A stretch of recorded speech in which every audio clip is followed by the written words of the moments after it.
Yeah, g'day. Last name. Amateur radio call sign ZL3LAD.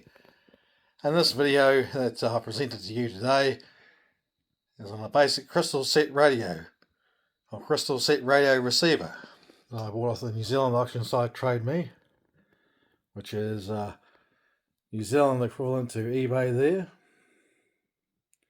And the little crystal radio that I'm presenting today, I would say would date from the 1950s or perhaps even early 60s, though it was advertised as being much older from the 1920s, but it's very obvious it's not, and I knew that when I was putting on it. I've just received it this morning and set it up.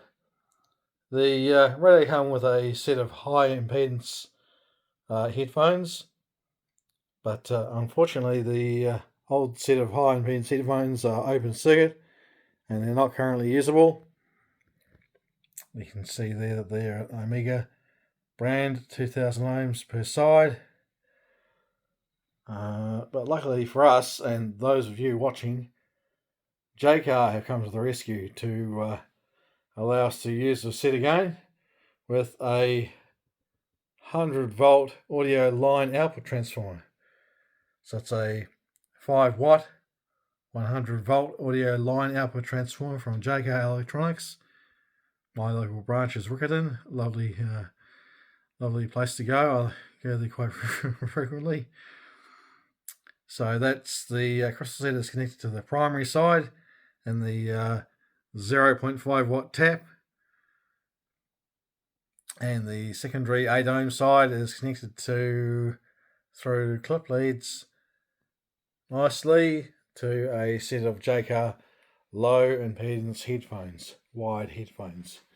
Now this particularly set of Jaycar wired headphones is very sensitive, and I certainly would recommend them to anyone, especially for projects like mine, which are basic valve radio receivers, and it's even working on this crystal set.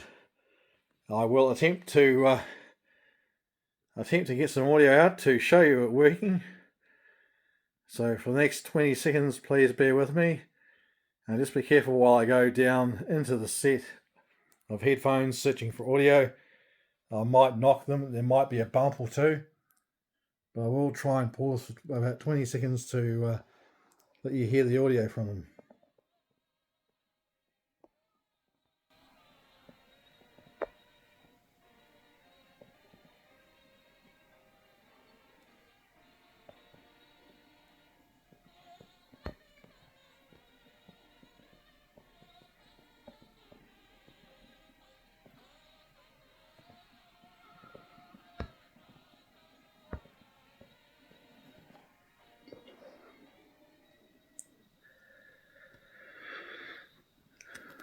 Right, so I'm hoping you actually managed to hear something from the set of low impedance headphones. So all the transformer there does is step the low impedance up more or less into a high impedance to match the output from the crystal radio set, like the old set of headphones would have done naturally. We need the high impedance as to not load down the crystal set, the detector on the crystal set. I'm just going in the back of it for a better look. That's while we're coming past another look at the Jaycar audio transformer there. So here we are. Here's the back side of the crystal radio set, and the polar variable capacitor visible at the front of the set, and the coil or inductor is now fully visible with the 3 taps. I would have wished for more tappings on it, especially more to the cold side or ground side. And we can note down this actual side here. The set uses a modern germanium crystal diode as opposed to a variable crystal detector with a cat's whisker, as the old sets from the 1920s would have done. great thing about that fixed diode is there's no having to hunt for a sensitive spot, so one less control. Now the set derives its power from the antenna and ground system working together. The ground is a mains ground, just on this mains filter, and the case is metal, you can see there. So I've just got the clip to the ground connection, so it's a mains ground, which is not perfect or not ideal, but currently it's all I have available in this location to demonstrate the set with. So a more perfect connection would be a metal spike driven into the moist earth outside, and connected to that would be a reasonably thick cable or flex with a shortest possible connection to the set. I don't have that available, as I just said, so I've used the mains ground, and I have a very basic antenna set up, which is a long wire, because it's quite low to the ground.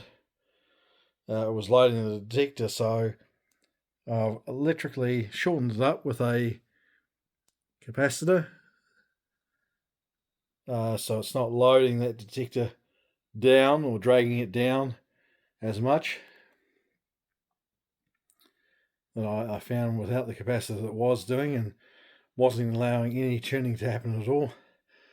But there is some degree of tuning that I find on the set. Although I would have loved, more taps on the coil, as I said, to have more connections to match my antenna better.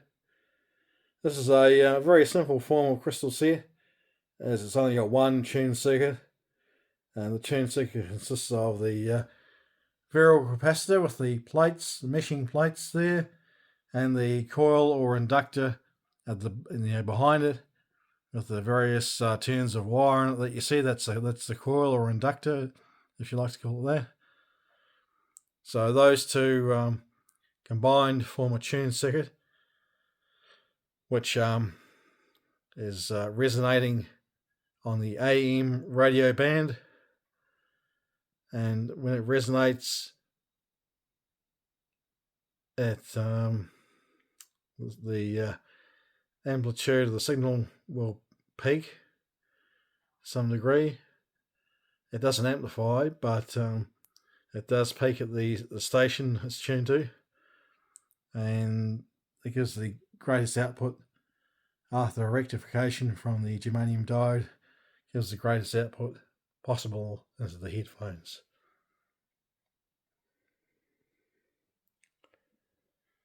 Yeah, so I have to say I'm very happy with it. I haven't had a crystal radio set for many years.